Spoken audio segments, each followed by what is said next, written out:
From the studios of Farm Journal Broadcast, this is U.S. Farm Report. Welcome to U.S. Farm Report this weekend, and Happy New Year. I'm Tyne Morgan, and we're going to take a look back at 2024 with some hints of what to watch in 2025 over the next 60 minutes.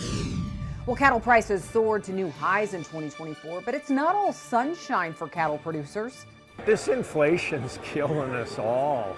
Equipment is nuts, repairs are crazy, rent prices, if you're renting land, are going up. It just seems like a vicious circle. Grain markets closed out 2024, hitting new contract highs. It's been a late year rally. The soybean market and soy meal market found itself in a very big short position. So is $5 corn within reach in the new year? And a 12-year-old girl fighting for a new heart. It's really rare. How rare? Like 2% of the world has it.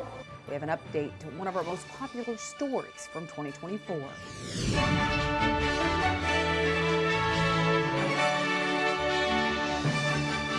Well, as we take a look back at some of the biggest headlines of 2024, one of the most positive news stories dealt with cattle prices. Nearly a year ago, USDA's cattle inventory report in January showed the smallest cattle supplies in 73 years. That was the launch point that sent cattle prices to historic highs. But as Michelle Rook showed us in September, the state of the beef industry isn't all positive, as high costs are eating into margins for producers. Consecutive years of historic drought in cattle country trimmed the nation's cow herd to 70-year lows. The cycle cut deeper than the one a decade ago. Due to drought, breed back and such, a lot of guys are maybe 10 to 15, 20% down on cow numbers. While cow culling is slow, the first indication of herd rebuilding is heifer retention. And so far, that's been minimal. I don't think we're starting to rebuild them. First off, we got to start putting them on feed. We got to watch that cattle on feed number with the heifer placements before we start rebuilding them. In 2014, herd rebuilding happened quickly. One difference with this cycle is the financial stress of the market over the previous 4 years has already forced some producers out of business. And those that are left, both full and part-time, are trying to heal. I don't think our numbers are going to grow like they think they are, because so many producers need to pay off some debt. So therefore, high prices, they're selling their heifers. The word I heard from more than one at sale barns is we are going to wait till prices drop to start retaining heifers. Many producers believe it's a major risk as well to invest in cows or breed heifers with the high cost of replacements and high interest rates. In 14, we were probably talking, I don't know, maybe in the 4s and 5s interest rates. We're in the 8s to 9s maybe now, who knows? So I think that can come into play. Plus the cost of production is well above 2014-15. This inflation's killing us all. Equipment is nuts, repairs are crazy, rent prices, if you're renting land, are going up. It just seems like a vicious circle. Thanks, Michelle. Another event that didn't help cattle supplies this year, the massive wildfires in the Texas Panhandle in late February. That area battled for weeks. Texas A&M economists estimate that total ag losses are in the $123 million range, making it the costliest on record.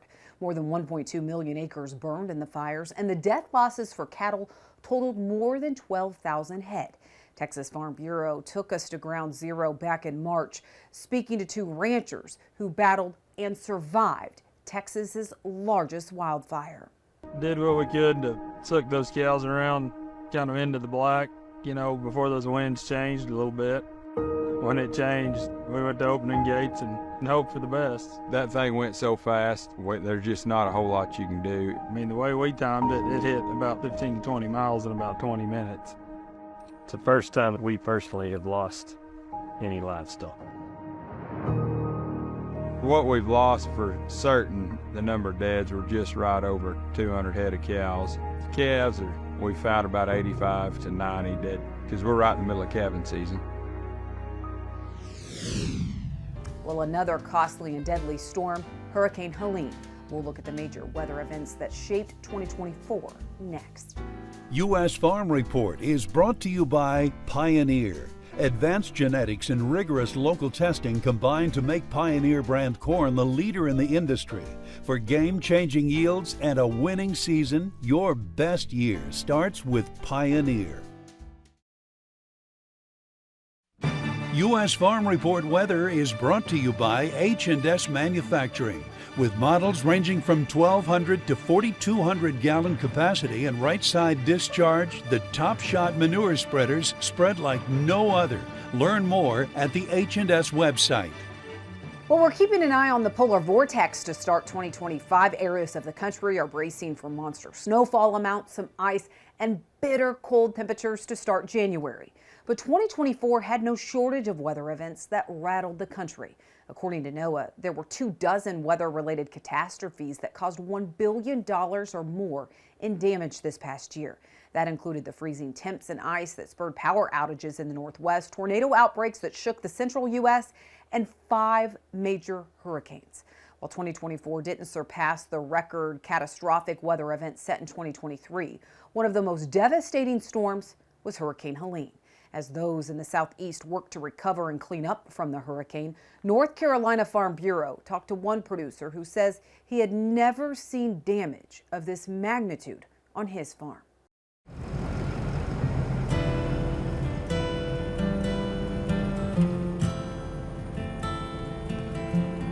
We had about 6 or 7 inches of rain for the whole week, about 6 inches for the actual storm event. The amount of work it's going to take is I've never seen. I'm 63, and since we've been farming here, I've not seen anything on this magnitude. Lots and lots of trees on fences, 40 or more, and then there's probably at least that many or more either in roads or out in the middle of the pasture, which aren't an immediate concern to us. Those we'll get to them when we can and when we can figure out how we're going to do it, because they're so large and the tops are so big, we don't have any equipment big enough to handle those. Easy, girls. Come here now, come on. The other thing where I live, at the other farm where I live, is we had used EQIP cost share program a number of years ago, about 15 years ago, to fence all those cattle out of the stream and put them on well water. So when the power went out, we were out for 5 days. That's the first thing, is making sure you get water to them. We had plenty of grass and plenty of hay to feed them, and just finding a place to put them where they get water. Luckily, we got a 3-acre pond there, and I had a little pasture that I could put 60 mama cows in 3-acre, 4-acre lot for a couple of days. They watered there, and then I had some other pasture adjacent, and then the power came back on. The hard parts have just been getting the fence stood back up right now. Just doing the absolute minimum we have to get to where we can get a current and charge on it to where the animals will stay on the place. Probably the brightest spot in all of this, I think about the state that our country's in. And what we were worried about a week ago, and what we all talked about, seems so minuscule now. And the number of neighbors that came and checked on us, the number of people we went to, we carried water to people, and I think that has probably done more for me personally, and I think everybody I talked to see the goodness in other people and how this brings it out. Well, what did the commodity markets teach us in 2024, and what should we be watching in Washington in the new year? We check in with Dan Bossy and Jim Wiesmeyer next.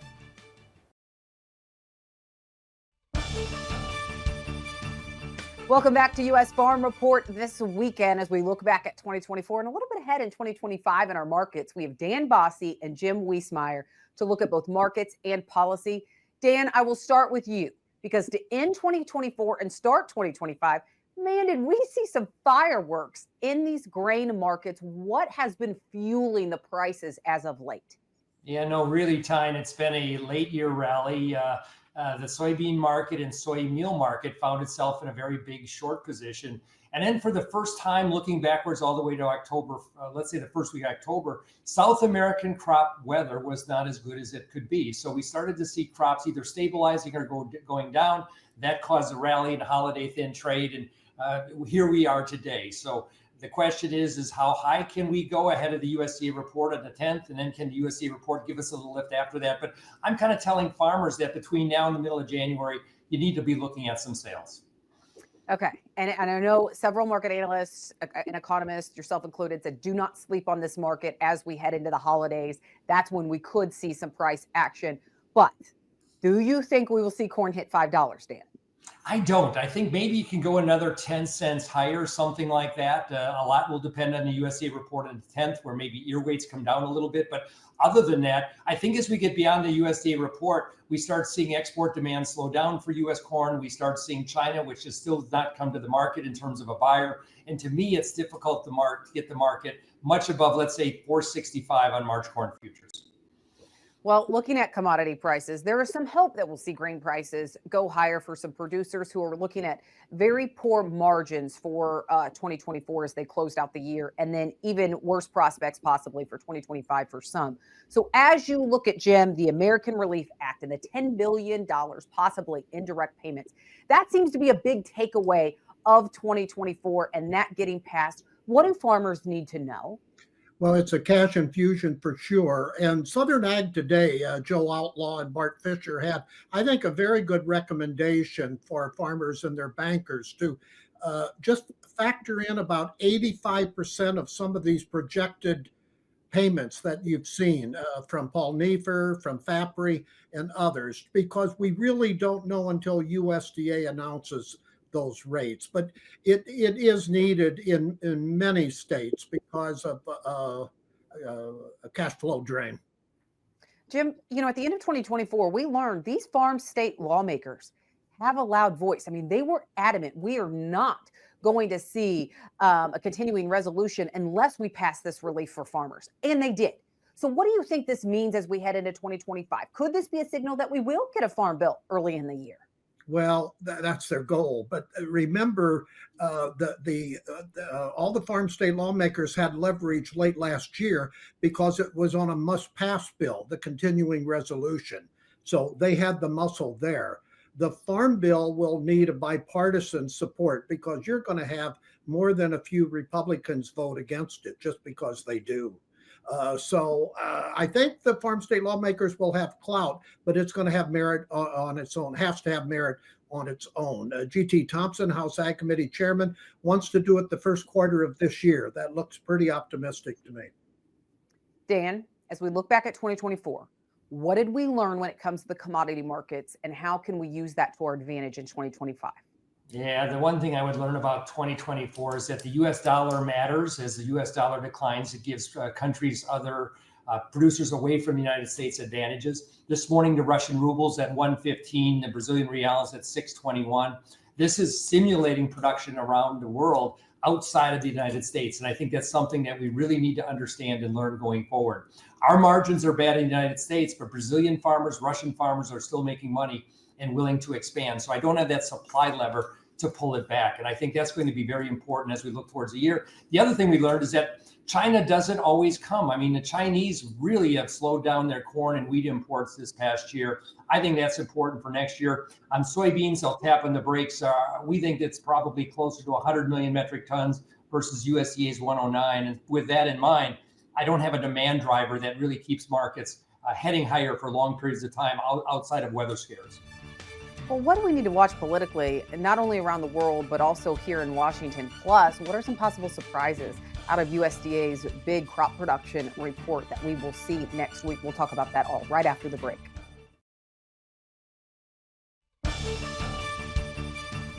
Welcome back. Jim Wiesmeyer, Dan Bossie joining us this weekend to talk policy, to talk markets. What did we learn last year? That's really what we focused on in our first roundtable. But as we look at 2025, Jim, what are you watching?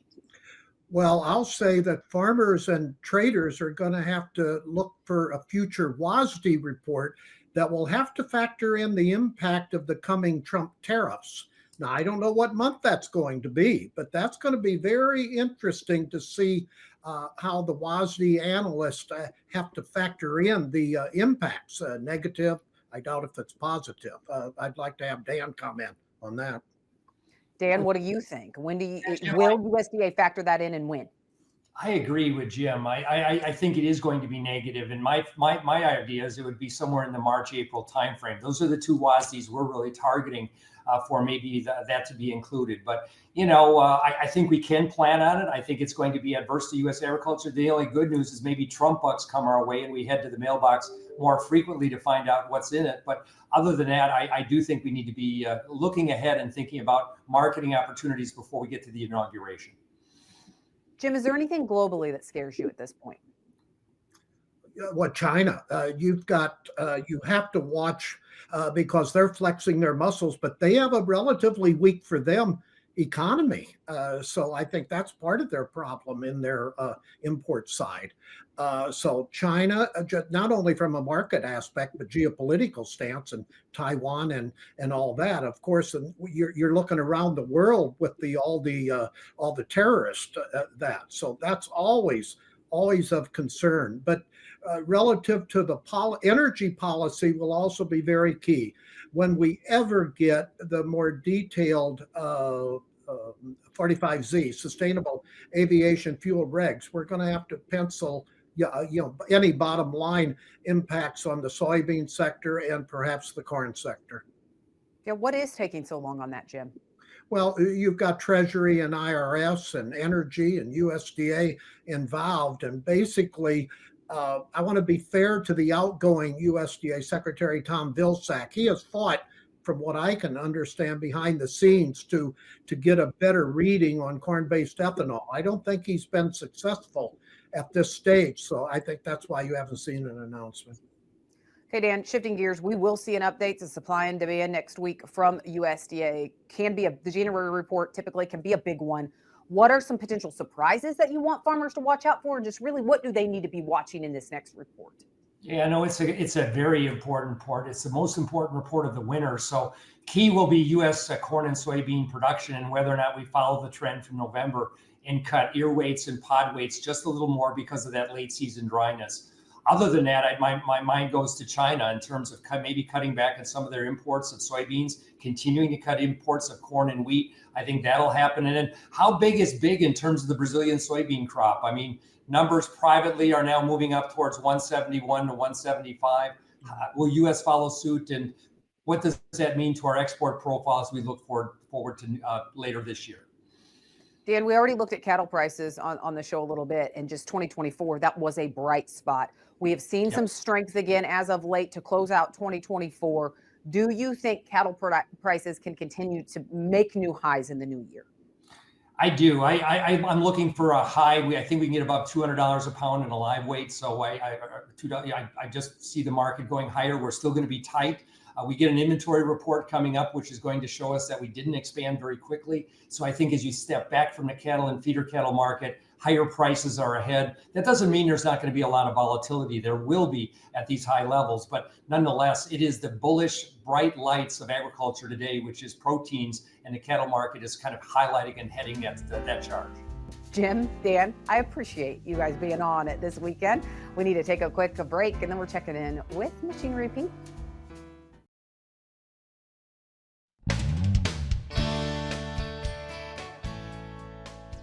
Well, folks, our Tractor Tales crew was back on the road to Ohio this week to check out a first production year 1933 Farmall F12. International needed a small tractor to compete with some of the other manufacturers that introduced small tractors. So they hurried into the market the Farmall F12. And what makes the first productions unique are IH used a Waukesha engine instead of an IH built engine. It's a flathead engine, basically the same displacement as the later International engine that was produced after 33. So the challenge again on early Waukeshas is to find one that has the original equipment, and this one does. The fenders are unique to Waukesha. That has a square bottom edge fender. This steel wheel is the original. It's called a pie pan. It's a very weak wheel, very light. So these tractors, when they had a heavy load, had a tendency to bounce up and down. The challenge is finding engine parts for these early Waukesha 12s. There's a good network of parts guys that help each other. So between stuff that I had in stock or buying parts machines and parts vendors that I know, I was able to source all the correct parts and get it rebuilt. It's as an original as you can get. It'll always stay original. It'll never get painted as long as I have it.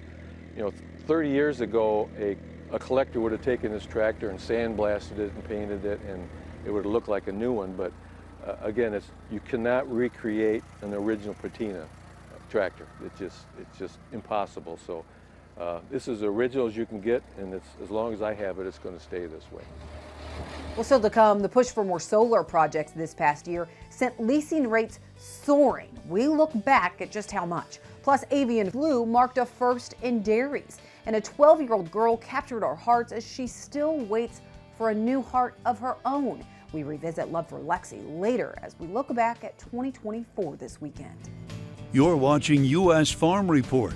Trusted, timely, tradition.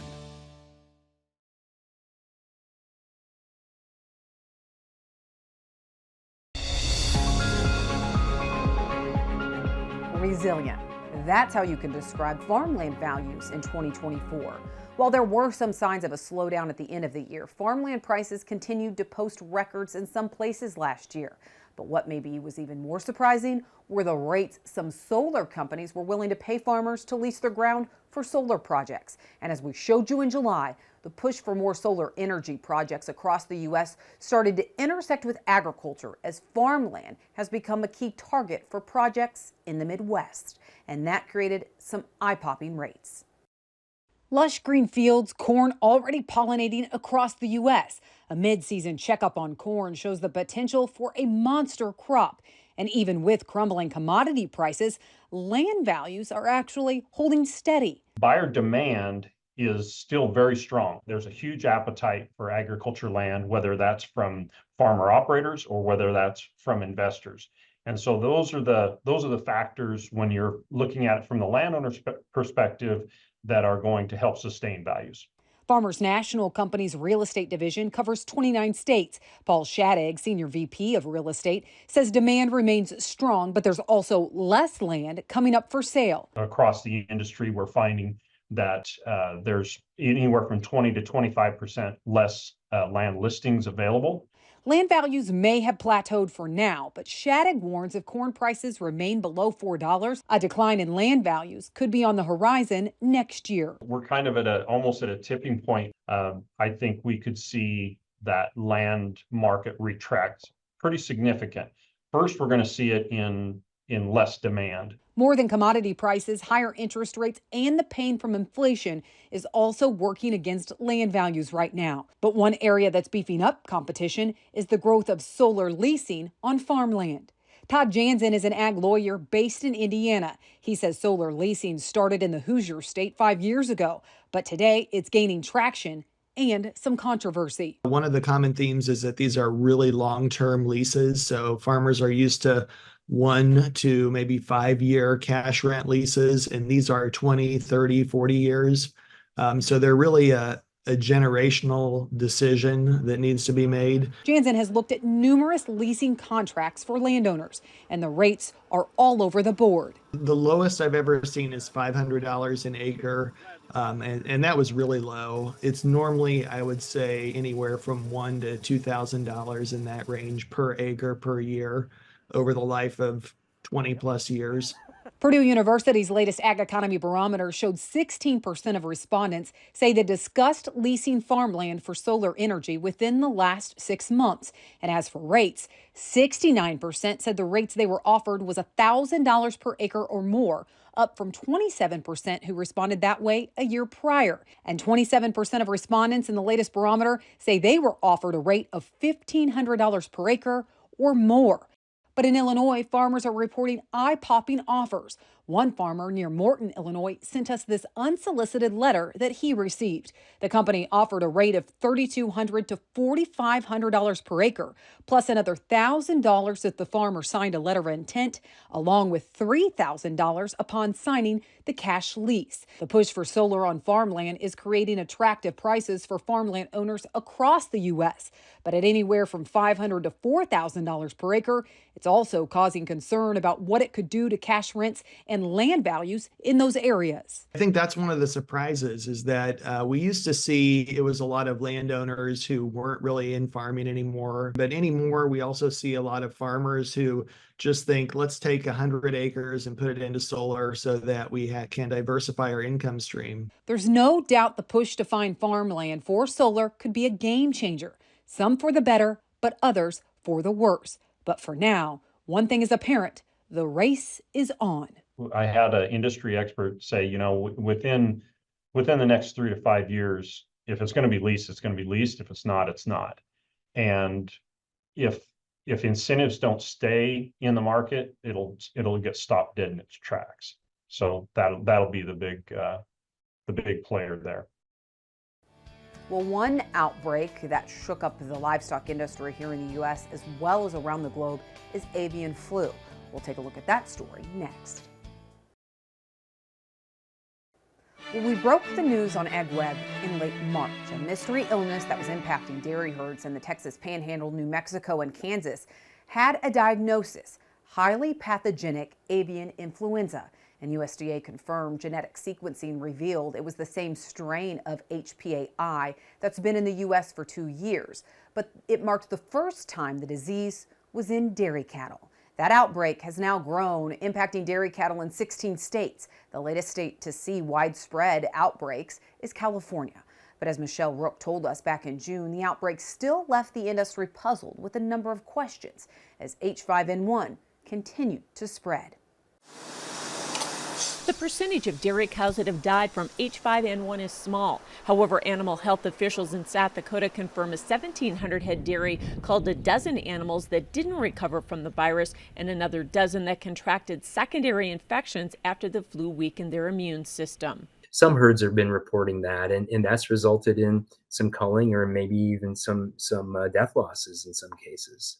And it's hard to put a percentage and a number on that. However, Daly once again stressed that the dairy cows aren't directly dying from H5N1. The flu itself is not killing the animals, but it's the problems that happen because of the flu that I mentioned earlier, the secondary pneumonias, the digestive problems, those other infections. In fact, the large majority of herds are reporting infected lactating dairy cows experience a fever, lost appetite, and a drop in milk production, but then quickly recover. That is one thing that is amazing. I mean, it's kind of like you and I getting the flu. 2-3 days, we don't feel quite right, but a few days later, we're back into the milking string. We're back out in the barn with all the other cows and producing milk. It does seem like after they get through it, they'll see a 10 to 20% loss of milk production when it's in their herd. But once they get through it, things start to come back to normal. So while HPAI is having an economic impact on herds, they're not concerned the illness will reach pandemic levels. Thanks, Michelle. Well, what is Chip Flory's biggest takeaway from 2024? Chip joins us for Chip's Corner next.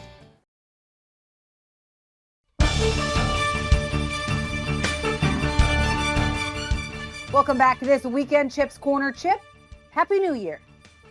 Hey, Happy New Year, Tyne. Yeah. Any big resolutions for you? Absolutely not. I don't want to set the bar too high for anything in the year ahead. So, nope. Just charge ahead and let's take it on. My New Year's resolutions are always things that are very unattainable, like get my life together, like big New Year's resolutions like that. All right, Chip, as we look back at 2024 and into 2025, I mean, there are a lot of things that we can learn from 2024 as we head into the new year. But what is the biggest for you? The biggest thing that we learned from 2024 taking us into 25, I think is probably to expect the unexpected. When my biggest memory from 2024 was the first 90 seconds of the Trump-Biden debate. And just that realization that this is going to change everything going forward. And the way that whole process, as ugly as it was, the way that whole process took place going forward, then taught us that we need to expect the unexpected. Yeah, and so as we look at some of those things, we are transitioning into a new Yep. Trump administration. We've had Trump administration before, so there are some things that we have learned. But do you think it's Yep. going to be a repeat of the 45th term of presidency that he had? I don't think so. Uh, I Trump is the kind of guy that is going to learn from the mistakes that he has made in the past, even though he might not actually admit to making those mistakes. But he will learn from the mistakes that he's made in the past and apply those lessons going forward. That's why guys like Jim Wiesmeyer, when he's on AgriTalk, he talks about the greatest certainty for 2025 is uncertainty, and trying to figure out exactly what that means for us going forward, I think, is very important. The thing to remember here with Trump is that, yes, it's Trump 2.0 on the presidencies, but this is a brand new presidency for this guy. I think he's going to try to think about it this way. When under Trump 1.0, he kind of eased into it. There is no easing into this. I don't think in Trump 1.0, he put enough emphasis on the first 2 years of the administration. He's not going to make that mistake again. The next 2 years are going to be crazy under President Trump. And even what do you think about the first 100 days, Chip? Oh, the learning curve in the first 100 days is going to be incredible. We are going to find out which lawmakers are going to support President Trump no matter what through the whole nomination process. So that's going to be some important lessons for us to pick up as well. The learning curve is going to be very steep. And hey, guys, I'm going to throw this in there too. Over the next 100 days, we are going to find out just what's going to happen as the weather starts to transition into a new direction, I guess, for South America and for the U.S. It's going to have a big impact on the market. Let's just put it this way. I'll bet we've seen the highest Brazilian and Argentine corn and soybean crop estimates of the year already. Oh, well, you may be conflicting what Dan Bossi said in the roundtables earlier, Chip. So I like it. All right. Yeah. One thing that's always uncertain, the weather. But you're right. As we turn into now 2025 and look at kind of this first half of the year, it will tell us a lot. Chip Flory, you can catch him twice a day, every day on AgriTalk AM, as well as AgriTalk PM. All right, we need to take a quick break. And then when we come back, the most popular story on our Farm Journal YouTube page, it was the end of an era. We'll have that story next. One of the most popular stories on our Farm Journal YouTube page this past year was about an end of an era. Texas's last sugar mill shuttered after 51 years of growing and processing sugarcane in the Rio Grande Valley. Texas Farm Bureau showed us just how big of a loss it would be. It's really strange to prepare a crop plan for the year of 2024 and to not have sugarcane involved in that crop plan. It's going to take a while to really settle in. My name is Sam Sparks, owner and operator at SRS Farms here in Mercedes, Texas, right next to Santa Rosa. We grow cotton, corn, grain sorghum, soybeans, sesame, and used to be sugarcane. Well, my family's actually been involved in the sugar mill since inception. My grandfather was one of the first growers.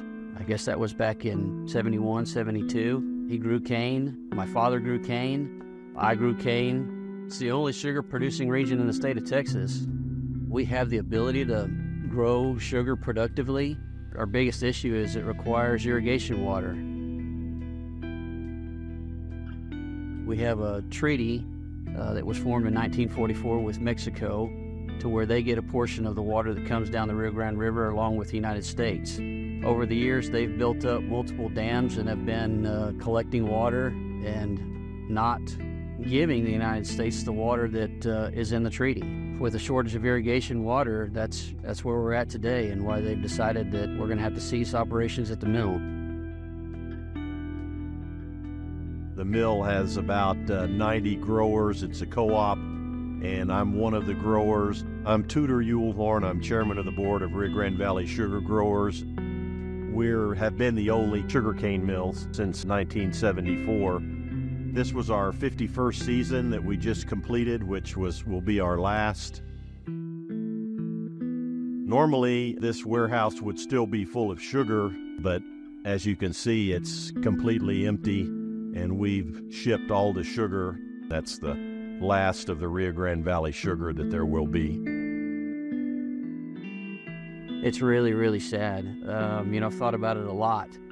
And, initially you think about all the employees that have worked up there for a long period of time, their families being affected, and then to think of, all the countless blood, sweat, and tears that have gone into evolving the sugar mill into what it is today. And now here we are, they've all come to nothing.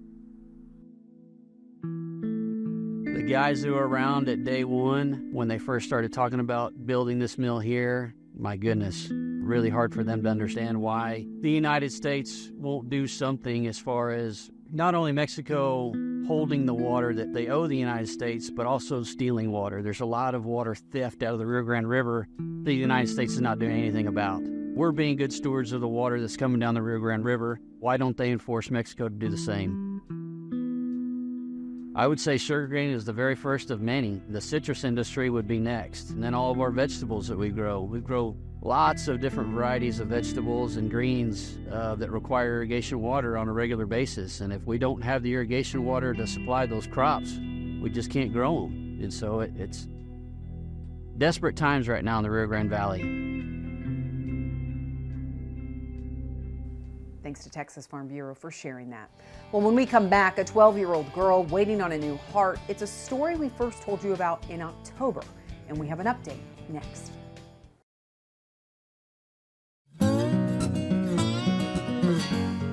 Happy and healthy. That's how you described Lexi Anderson just a year ago.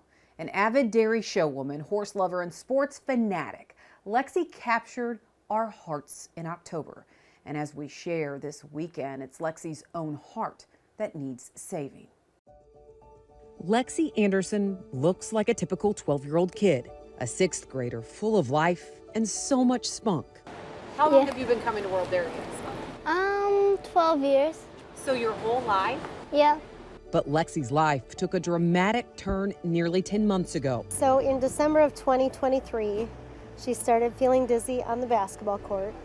And at first, we weren't really sure what was going on, whether it was dehydration or what it was. But when Lexi blacked out on the court, they knew something wasn't right. And they decided to bring me in to the doctor, and then we figured out that I had this heart problem. Not just a minor problem, restrictive cardiomyopathy. It's a hardening of the heart, the lining of the heart. So the walls of the heart are eventually going to harden and stop pumping. It's really rare. How rare? Like 2% of the world has it. A fast-paced disease that meant Lexi was in need of a heart transplant. When we first got the news, it was extremely hard to get that news. To hear that your daughter, the average, sometimes kids only have a year and a half after they're diagnosed with this. A heartbreaking diagnosis, but Tamala says they were sent to specialists at the Children's Hospital in Milwaukee, an amazing team of doctors that immediately planted seeds of hope. They don't even let us look at the negative. They told us we're going to find a heart. You don't need to worry about it. We're going to find it. We're going to fix her. Are you scared at all? Are you nervous at all? I'm a little nervous. I don't know when I'm going to be able to get back. And I don't know if they're going to hold me for the 3 months recovery. But hopefully they let me go home and just recover at my house. At 12 years old, Lexi's courage is contagious, and her support, well, it's inspiring. She has an army of family and friends who are rooting her on with a group called Love for Lexi. And that love was put on center stage this summer when Lexi's friends Hattie and Holly Hargrave gave the ultimate gift of generosity with a lamb for Lexi.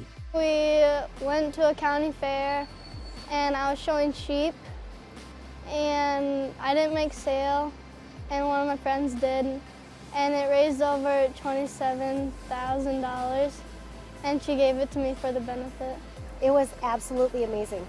Honestly, when the first buyer bought the lamb, I mean, I was in tears then. And then he's like, nope, I want to sell it again.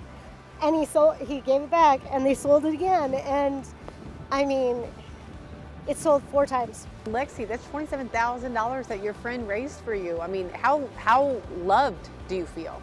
I feel really, really loved. Lexi's big heart is now what's needing saved, but it's a constant showing of love and support that's getting this family through. Well, an update on Lexi's journey. This week, the doctors have decided it's time to admit Lexi into the hospital. She'll be at Milwaukee Children's Hospital and will remain there until she receives a heart. Now, Lexi will go to the top of the list once she's in the hospital, but we don't know how long Lexi will be there. But if you want to send Lexi letters or cards, you can send cards or letters to Milwaukee Children's Hospital in attention to Lexi Anderson. But our thoughts and our prayers are with Lexi. Lexi, you've got this. Well, that does it for U.S. Farm Report this weekend. Thank you for watching, and Happy New Year. U.S. Farm Report is produced and distributed by Farm Journal Broadcast.